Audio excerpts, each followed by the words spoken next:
So the first thing that I want to say about this is it does not have to take years and years and years in order to get good at a specialty like lived-in color. If you're anything like me, when you started out in this industry, you would look around at the other stylists who were really successful and you would start asking them questions and they would tell you things like, yeah, I put in my time, you know, it took me 10 to 15 years before I started making six figures, becoming super confident. And when I would hear that, I would just be like, 10 to 15 years, like until I have a full clientele, I'm making six figures. First of all, I want to make more than six figures. Second, it's going to take me that long. And at the time, I was just feeling really kind of beat down. It seems like clients were just way harder to please than I ever thought they would be. Like I would be really nervous about every single client that would walk in the door. I would have so much anxiety. I'm like, oh my gosh, are they going to like me? Am I going to do something that makes them want to redo? I would just always have all of the fear around every single client that walked in the door. And I'm looking down the road thinking, okay, 10 to 15 years of this before I actually feel confident and I'm making the money that I want to be making.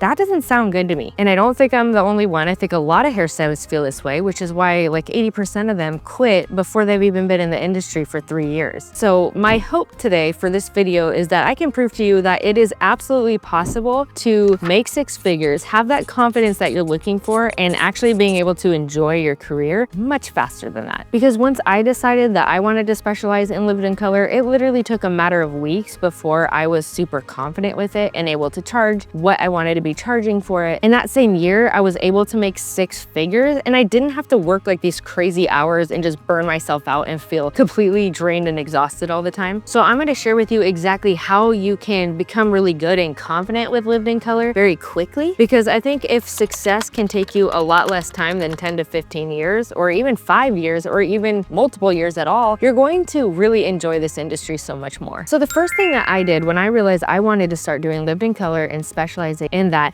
is I found somebody that I could really look up to. Today, there's just so many influencers out there, so there's so much to choose from, but I try to just kind of focus on just one person that really stood out to me and that really inspired me. And I tried to just kind of model the way I did things after them. And for me, that person was Johnny Ramirez. I actually think he's the person who trademarked that whole term, lived-in color. So many people are doing lived-in color now, but I believe he was like the first person to actually trademark that. But he was the person that really changed my perspective on how to get amazing blends in the hair, but also getting a lot brighter and just big transformations in one visit. Because before I was doing a lot of freehand balayage, and even though I love the blends of this, I just felt like clients were always like, oh, I wish it was brighter. And I'm like, I know, it takes multiple visits. And I kind of just hated doing that all the time. Like everything was always a work in progress. It was gonna take multiple visits to get what they wanted. And then they might even change their mind about what they wanted in the middle of doing all these sessions before we've ever even gotten to their desired end result. So Johnny Ramirez really changed my thinking on that because he was the one that started doing really long services. And before I'm like, you should never spend longer than 2 hours on a color. Like, how are you gonna make money doing that? But he would spend like, I think like 8 hours. Like he would have assistants helping him and he would do like all this stuff. So I ended up taking his class and it was absolutely amazing. I had such a great time. But what I did after that is probably the most important thing. And this is what actually got me to my goal to actually start implementing services like this because they were so unique. So it would take a lot. It's not just taking a class that's going to allow you to be able to implement these kind of specialty services and being able to charge for them. This is what actually really helped me get to that level. And that is I committed time each week to structured practice. And I'm going to share with you what my little system kind of looked like so that you can actually use this to get really good at it within just a matter of weeks. And then you can start getting confident and actually start charging it and offering it on your menu. So here is basically what my little study process looked like. The first thing that I would do is just gather inspiration. So you can get carried away with this and spend way too much time online. Maybe just tailor it down to like 20 minutes. Like find what you're looking for. It's on Instagram, on TikTok, wherever you're looking for inspiration. The next thing you're going to do is make sure to save all this inspiration into different categories or different albums. In Instagram, for example, as you're gathering inspiration, when you click save, you're able to actually create different albums to save your inspiration into. So I would create different categories like brunettes, bright blondes, honey blondes, like all the different categories that you are going to want to practice and work on and feel more confident with. The next thing that I would do is then schedule out time to practice 2 to 3 doll heads or actual models for each of the looks that you've placed inside these different categories. Some of these looks would actually take me 4 to 5 times before I felt really confident with them, to the point where no matter what the client came in with, I had a good plan for how I would get them to their desired end result. And some of them took me 2 to 3 times. Realistically, you want to at least be doing 1 to 3 practice mannequins or models every single week on top of your work schedule that you have already. And I know this sounds really crazy and sounds like a lot of work, but if you're able to put that work in up front, most people are not willing to do that. So this is really going to separate you from all of the other hairstylists who are constantly struggling, because if you could just like put in that structured practice in the beginning, you're going to be able to feel so much more confident. You're going to enjoy things so much more later. So even though it's hard, and sometimes you have to turn down clients, last minute clients, because you have that practice time scheduled, it is so worth it. If that's one thing that I could just get across on this channel, is put in that effort right now so that you can just have so much of an easier time later. Another huge benefit, which leads me to my next point, is you need to be able to spread the word about what you are doing so that you can actually start attracting clients who want specific custom services like this. So the benefit of doing all this practice as well is not only are you getting a lot better and a lot more confident very quickly, but you're also able to take pictures, take videos, start getting good at creating content. I feel like a lot of people just understand that they need to be posting on social media and they just start doing it, but they're not really dedicating time to practicing that either. And the key to getting good at social media is to really just get the reps in. You have to actually practice it a lot in order to get a lot better with it. So that's one thing that just practicing the mannequin heads and the models is going to do for you as well. It's going to get you that structured practice with just learning how to do social media, just getting the reps in so that you actually have content to post. You could experiment with different posts, which types of posts work, which types of posts don't, what types of messaging resonates with your ideal clientele, which messaging doesn't. There's so many benefits to doing that practice outside of just getting really good at the skill quickly. Now, of course, just practicing is not necessarily going to get you better.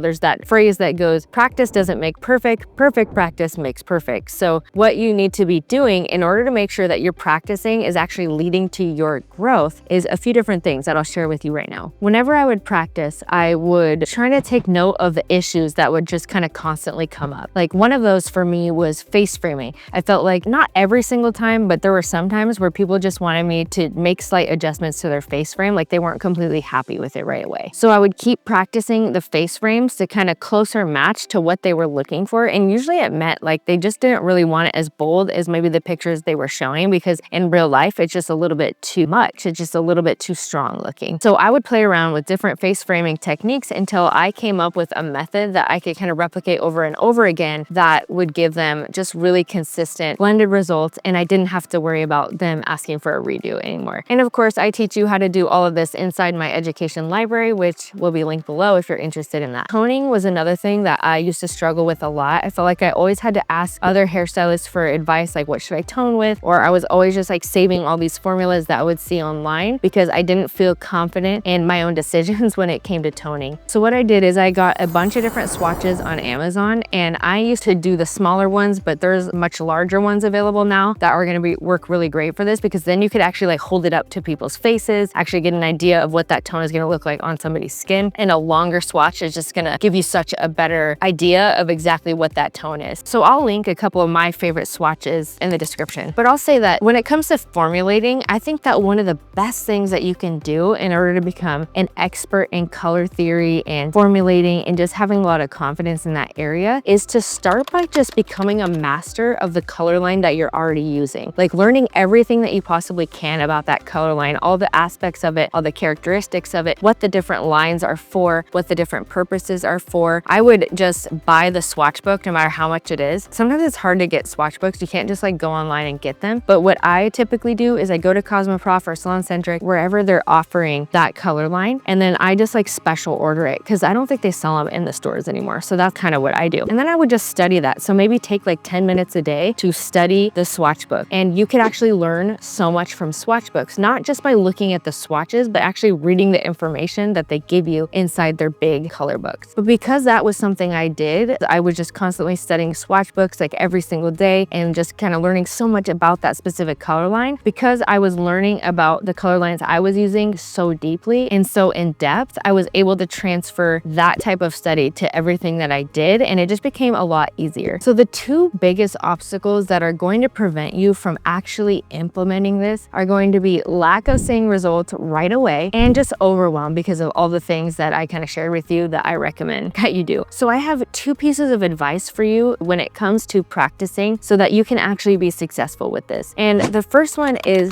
practice with a friend. Do you have a friend in this industry who you love to bounce ideas off of? Both of you should commit to practicing together. That way you can like tell each other when you've accomplished something and just bounce ideas off of each other, and it keeps you guys accountable. This is so important. I had one of my best friends is in this industry, and we totally leaned on each other all of the time, and it really helped us to become successful as well. The other thing is set small achievable goals for yourself. If you can't accomplish all of the things that I'm suggesting you do in this one video, just set out to do the few things that you think you can actually be consistent with. Don't try to do all of them if it feels too overwhelming and it makes you just like not want to do anything anymore. Just start out with doing a few things that you know you can be consistent with. So I'll give you a little practice schedule right now, and you could follow this if you want, or you can just tweak it and just use it as an example and just a starting off point for how you can implement just like a study schedule in your own career. So if I were to implement practice schedule right now, what I would do is start by arriving to work an hour earlier than you would arrive normally. So if you normally arrive an hour earlier, just like get things set up and stuff, arrive 1 hour earlier than that. And then you're gonna dedicate that time to setting up a doll head or contacting models, doing all the things that you need to do to prepare for your practice that you'll be doing that week. And you wanna do this every single day. So you might be following up with models during that hour, you might be ordering doll heads, and then also you wanna use that hour before work starts to study like 2 pages of your swatch book. A lot of times if you just study for a few minutes is a great branching off point, and you start to just get really inspired and like start to come up with a bunch of ideas of how you can implement what you're learning. So I really recommend to do that every single day for 1 hour before you actually start working. And then ideally I would aim to do 1 to 3 models or doll heads per week. So maybe schedule them on a Sunday or Monday where you don't have clients and you have a nice daylight, and try to keep those times available. Don't fill them just because a client wants a last minute appointment. Make sure that those times are not available to clients, because this practice is so important to you. Now, I appreciate that I am asking you to do so much in order to move the needle in your career, but I just want to stress to you that